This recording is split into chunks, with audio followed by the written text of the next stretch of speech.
कसे आहात सगळे? मजेत ना?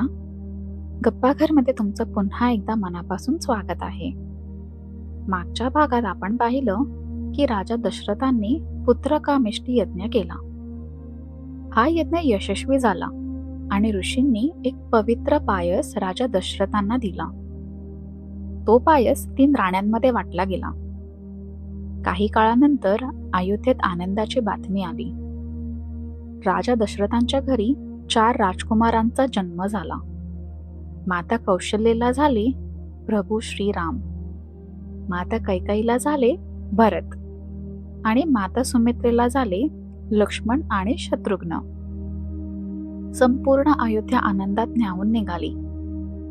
प्रभू श्रीराम लहानपणापासूनच खूप शांत, समजूतदार आणि दयाळू होते. लक्ष्मणांना प्रभू श्रीरामांवर खूप प्रेम होतं. ते नेहमी प्रभू श्रीरामांसोबतच असायचे. भरत आणि शत्रुघ्नही खूप चांगले आणि प्रेमळ होते. 4ही भाऊ मोठे होत गेले आणि त्यांनी गुरुकुलात जाऊन शिक्षण घेतलं. ते धनुर्विद्या, शस्त्रविद्या, शास्त्र आणि राज्यकारभार सगळं शिकले. एक दिवस अयोध्येत एक महान ऋषी आले. त्यांचं नाव होतं महर्षी विश्वामित्र. त्यांना प्रभू श्रीराम आणि लक्ष्मणांची मदत हवी होती. आणि इथून प्रभू श्रीरामांच्या आयुष्यातला पहिला मोठा प्रवास सुरू होणार होता.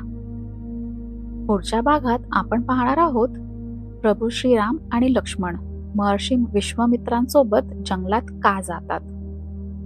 तोपर्यंत पुन्हा भेटूया गप्पाघरमध्ये अशाच गप्पांसाठी.